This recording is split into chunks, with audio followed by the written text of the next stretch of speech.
A road in Southern California has become an internationally famous tourist attraction for car enthusiasts and motorcyclists because it has been called the greatest driveway in the world, and no one can agree whether that is a blessing or a curse. Hello, and welcome to this house. Today we head to Santa Barbara County, California, to explore the driveway that stopped traffic. Make sure to hit that subscribe button so you never miss an exciting episode. In 1928, wealthy socialite and adventure seeker Laura Orcutt decided she wanted to build the greatest driveway in the world. And while it sounds like a strange thing to aspire to, the result is something everyone can get behind. Having lost her husband, William, in a tragic hot air balloon accident just 4 years earlier, Laura was feeling a little restless. She had inherited a sizable fortune and a large piece of property on the outskirts of town. The sprawling ranchland sat along the base of the Santa Ynez Mountains and was accessed via a long dirt road. While the rough terrain made for a rather bumpy ride, it also gave Laura an idea. Why not create a scenic route through her property that would wind up the mountainside and put her home at the center of a thrilling drive? Not only would it serve as the ultimate driveway,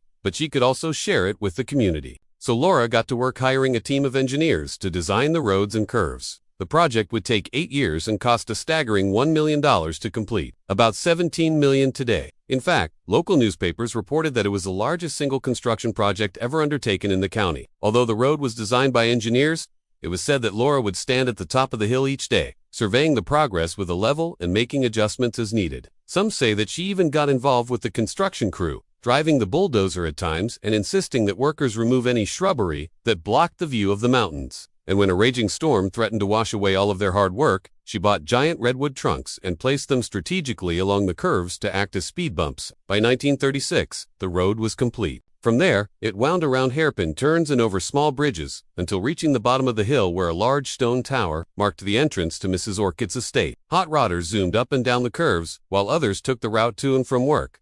After all, it was a perfectly paved public road, right? Laura was less than thrilled with all of this extra traffic. Over the years, the new owners attempted to open the road back up to the public, but because of liability concerns and the cost of maintenance, it remained closed. By the 1990s, the road had fallen into disrepair, and rumors swirled that the county planned to tear it up. And while you're there, make sure to hit that subscribe button so you never miss an exciting episode. I would also like to take a moment to say a special thank you to our supporters whose names you can see on screen right now. I'll see you next time. Local residents fought back, forming the Friends of the Oak Tree Road to save the historic roadway. In 1998, the group worked with Caltrans to pave and repair the road, installing new signs at either end, which read, "Welcome to Mrs. Orcutt's Private Drive." Although the gate was removed, the road remains closed to the public. She had intended for the road to be used as a private driveway for her own enjoyment, not as a thoroughfare. Many motorcycle enthusiasts consider it to be one of the best roads in the country to ride and will often be seen lined up outside the gates on weekends waiting for a chance to cruise up and down the twists and turns. Mrs. Orcutt's driveway may not be open to the public, but it has become a legendary road that brings out the adventurous spirit in everyone who hears about it. Plus, newspaper reports indicated that many of these joyriders were driving recklessly and causing accidents.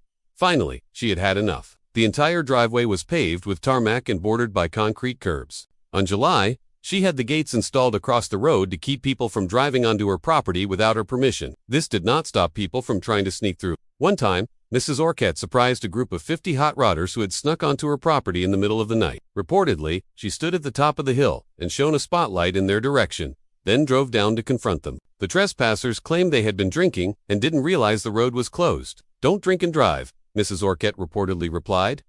"But more than that, don't trespass." From that day forward, Laura strictly enforced the rules. And every 100 feet, Laura placed large boulders to keep cars from veering off the road. At the top of the driveway, another tower marked the end of the journey. Each tower featured a bronze plaque which read, "This road is closed to vehicular traffic after sundown." And at night, this rule was strictly enforced by a security guard who would block the road with a pair of gates. The driveway started off as a gentle incline, before suddenly dropping down into a sharp S-curve. The newly paved road attracted all kinds of drivers looking for a thrill. On June 1941, Mrs. Orcutt placed a notice in the local paper reading, "Road closed." She enjoyed driving the road every morning to get to her garden, often taking friends and family along for the ride. Because of the road's popularity, many people began trespassing in order to get a glimpse of the mysterious woman who lived at the top of the hill.